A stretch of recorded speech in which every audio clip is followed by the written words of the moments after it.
বন্ধুরা, বাজেট ঝড়ের আগে শান্ত শেয়ার বাজার। থাম্বনেলটা তো দেখেইছেন। গতকালকের ভিডিও তো আপনাদের সাথে শেয়ার করে দেওয়া ছিল যে আজকের দিনে ওভারঅল আপনারা রেঞ্জ বাউন্ড টাইপের সিচুয়েশন দেখবেন। সেটাও হয়েছে। ট্রেডেবল মুভও কিন্তু আজকের দিনে পাওয়া গেছে। গতকালকের মার্কেট আর আজকের মার্কেটটাকে যদি ভালো করে ট্যালি করে দেখেন, গতকালকেও কিন্তু লাস্টের দিকে বাজার কিন্তু আপসাইডের দিকের জন্য একটা বাউন্স হয়েছিল। তো আজকের দিনেও কিন্তু বাউন্স হয়েছে। এবার গতকালকের ভিডিওতেও এটা বলা ছিল যে 25,436 এইটা যতক্ষণ না ব্রেক করে সাস্টেন করছে, বা কোনো একটা দিন দেখলেন যে মর্নিং এ গ্যাপ আপ হয়ে গেছে 25,436-এর ওপর, তারপর ছোটখাটো ডিপ নিয়ে কন্টিনিউ সাস্টেন করছে 25,436-এর ওপর, তাহলে সেখান থেকে কিন্তু মোমেন্টাম পাওয়া যেতে পারে। তার আগে কিন্তু বাজারের মধ্যে নয়েজ থাকবে। বাজার তলার দিকে কখনো কখনো ওপরের দিকে ইন্ট্রাডে প্যাটার্ন তৈরি করতে পারে। এইরকম টাইপেরই সিচুয়েশন তৈরি করে করে যাবে। সেই জায়গাগুলোই কিন্তু আলটিমেট আমরা দেখছি। বাজারের আপসাইডের দিকের জন্য ঘোরার চেষ্টা করছে, কিন্তু এখনো সংঘর্ষ কিন্তু বাকি আছে।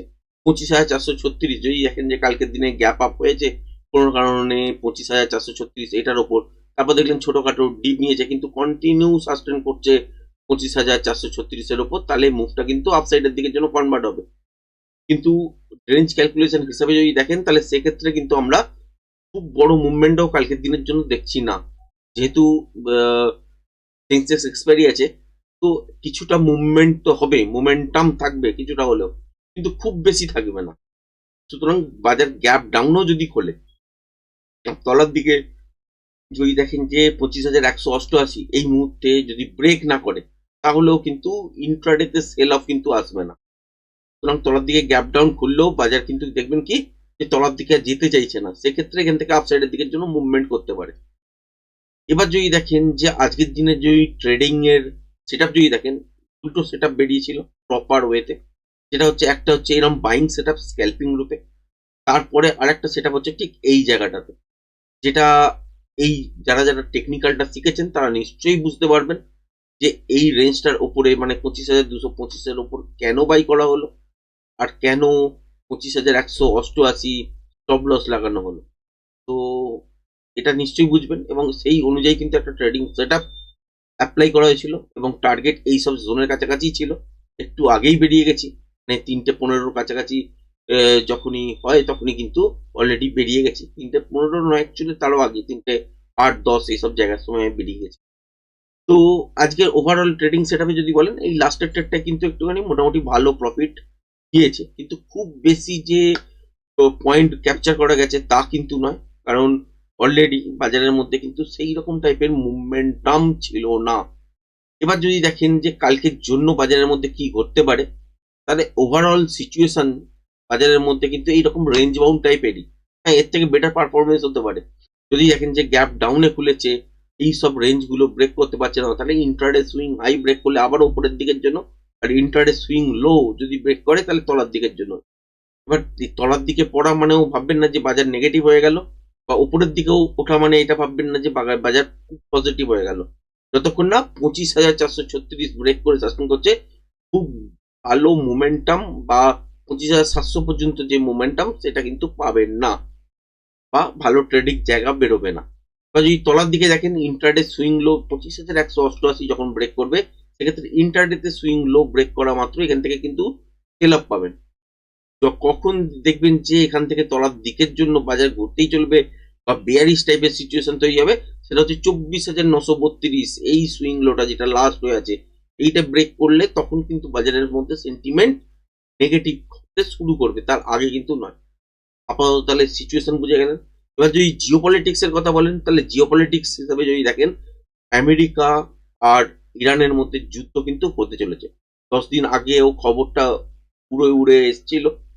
তো অনেকেই ভাবছিলেন যে এই বুঝি যুদ্ধ হলো, এই বুঝি যুদ্ধ হলো, কিন্তু আলটিমেট হলো না। কারণ কি? কারণ হচ্ছে মিডল ইস্টের সব দেশগুলো বারণ করেছিল আমেরিকাকে যে আমাদের দেশ থেকে যদি কোনো রকম অ্যাটাক হয়, ইরানের পক্ষ থেকেও কিন্তু আমাদের দেশে যে কোনো বড় বড় হোটেল ইন্ডাস্ট্রিজ বা টুরিস্ট স্পট বা তেলের খনি বা যেখানে শোধনাগার, সেই সব জায়গাগুলোর মধ্যে কিন্তু অ্যাটাক করতে পারে, এবং তার ফলে কিন্তু খুবই ভয়ানক পরিস্থিতি হতে পারে।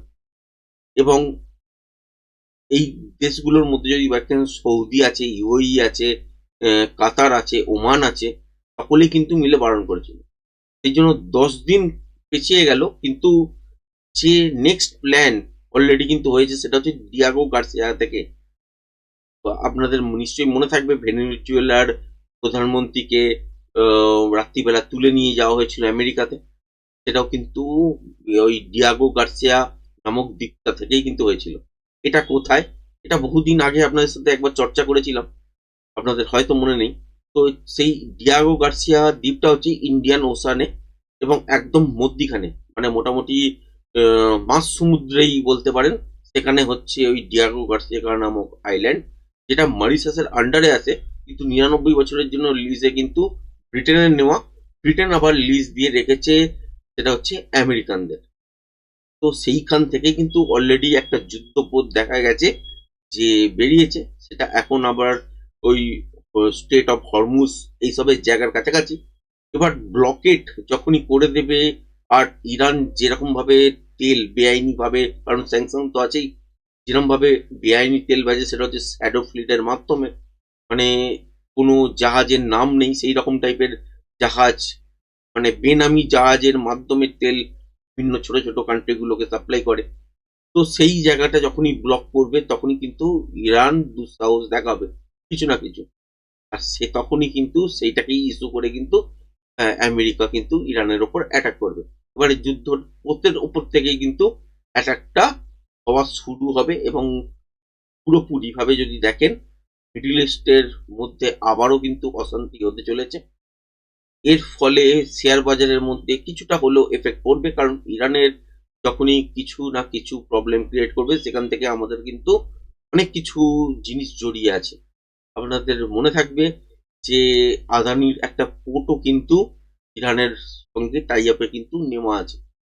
তো এইগুলো কিন্তু এফেক্ট পড়বেই। এছাড়াও অনেক কিছু জিনিস আছে যেগুলো ধীরে ধীরে ধীরে ধীরে এত একটা ভিডিওর মধ্যে বলা সম্ভব নয়। সুতরাং জিওপলিটিক্স এখানেই আমি খতম করছি। কিন্তু কালকের দিনে যদি দেখেন যায় যে টেকনিক্যালি যদি গ্যাপ আপ খোলে 25,436 এই লেভেলটার কাছাকাছি খুললো কিন্তু ব্রেক করতে পারলো না, তাহলে কিন্তু এইখানেই বারবার অ্যাটেম্প করতে যাবে। যখনই দেখবেন যে ইন্টারডে সুইং লো ব্রেক করছে, এখান থেকে কিন্তু একটা সেল অফ আসতে পারে। এইরকম টাইপের সিচুয়েশন কালকের দিনের জন্য পেতে পারেন। খুব বেটার মুভমেন্ট কিন্তু এক্সপেক্ট করবেন না, কারণ কালকের দিনে এক্সপায়ারি আছে। যে কোনো একটা মুহূর্তের দুপুরের সেকেন্ড হাফে একটা স্ট্রেট মুভ হয়তো হয়ে যাবে, কিন্তু ওভারঅল বাজারের মধ্যে কিন্তু নয়েজ থাকবে। ব্যাংক নিফটির ক্ষেত্রে যদি দেখেন সিচুয়েশন প্রায় সেম। বাজার যে ওপরে পড়েছে গ্যাপ ডাউনের সঙ্গে যদি খোলে, তাহলে সেক্ষেত্রেও খেয়াল রাখবেন যে গ্যাপ ডাউনের খোলার পর তলার দিকে কোন জায়গাটা থেকে আর রিজেক্ট করছে বারবার। যদি দেখেন যে তলার দিকে সুইং তো আর ব্রেক করতে পারছে না, এই মুভটা আপসাইডের দিকের জন্য কনভার্ট হয়ে যাবে। এবার কোন লেভেলটার পর ইন্টারডেতে আপনি শর্ট করতে পারবেন সেটা হচ্ছে ঠিক এই লেভেলটা। যদি কোনো কারণে 59,246 এই লেভেলটাকে ব্রেক করে কন্টিনিউ সাসপেন্ড করতে শুরু করে, বা গ্যাপ ডাউনের সঙ্গে দেখলেন যে বড় সড়ো গ্যাপ ডাউনে খুললো, তারপর একটা বাউন্স নিয়েছে কিন্তু সাস্টেন করতে পারলো না, আবারও 59,246 কে ব্রেক করে দিল, এখান থেকে কিন্তু নিচের দিকে সেল অফ কিন্তু আসবে। এবং যতক্ষণ পর্যন্ত মোমেন্টাম থাকবে ততক্ষণ পর্যন্ত ট্রেডটাকে কিন্তু হোল্ড করে রাখা যেত। এর থেকে বিশেষ কিছু যে খুব বড় মুভমেন্ট বা খুব ট্রেন্ডিং টাইপের মুভমেন্ট এরকম কিন্তু পাবেন না। এবার যদি দেখা যায় যে গ্যাপ আপে খুললো বাজার, খোলার পর দেখলেন যে তলার দিকের জন্য ডিপ নিতে শুরু করলো, সেক্ষেত্রেও কিন্তু পসিবল, মানে গ্যাপ আপে দেখলেন যে 59,700 বা এর ওপরেও হয়তো খুললো, খোলার পর দেখলেন তলার দিকের জন্য বেশ কিছুটা ডিপ নিল, কিন্তু দেখলেন যে আর তলার দিকের জন্য যেতে চাইছে না, সেক্ষেত্রেও কিন্তু বাজার আপসাইডের দিকের জন্যই ঘুরতে শুরু করবে, এবং সেটা সেকেন্ড হাফের কাছাকাছি হবে ফার্স্ট হাফে। সেই জন্য সেই সময় কিন্তু ট্রেড পাবেন না, বা ট্রেড পেলেও একদম ছোটখাটো স্ক্যাল্পিং আকারে হবে, বা খুবই কম কোয়ান্টিটি রাখতে হবে, তার থেকে ট্রেড না করাই বেটার। আর একটা জিনিস মিলিয়ে দেখবেন সেটা হচ্ছে 25,436 নিফটির সঙ্গে ম্যাচ করছে কিনা এটাও দেখবেন। যে 25,436 ব্রেক করে যদি কন্টিনিউ সাসপেন্ড করতে শুরু করে দেয় নিফটি, তাহলে ব্যাংক নিফটির চান্সেস থাকবে আপসাইডের দিকের জন্য কিছুটা হলেও মুভমেন্টটাকে নিয়ে যাওয়ার। কিন্তু যদি দেখেন যে আশপাশে 437-36-এর কাছাকাছি কিন্তু এখানে লুপ তৈরি করছে, তাহলে জানবেন যে ব্যাংক নিফটিও কিন্তু এখান থেকে তলার দিকের জন্যই ডিক্লাইন করবে। এইটুকুনি কিন্তু ভেবে যাবেন, এবং বাজেটের আগে মোটামুটি বাজার শান্ত, কালকের দিনেও শান্ত ওভারঅল থাকবে। এক্সপায়ারি আছে, ছোটখাটো মুভ দেখবে, এইটুকুনি পর্যন্ত, এর থেকে বেশি তো মার্কেটের মধ্যে আমি দেখতে পাচ্ছি না। তো আজকের ভিডিওটা এই পর্যন্তই রাখছি। যদি পছন্দ হয়ে থাকে চ্যানেলটাকে অবশ্যই শেয়ার করবেন, চ্যানেলটাকে লাইক শেয়ার সাবস্ক্রাইব করবেন। আর যদি পারেন তাহলে কিছু কমেন্টস লিখে জানাবেন যে কেমন লাগলো, বা যেগুলো আপনার সাথে প্রতিনিয়ত শেয়ার করি সেগুলো বুঝতে পারেন কিনা। তো আজকের ভিডিওটা এই পর্যন্তই। ধন্যবাদ।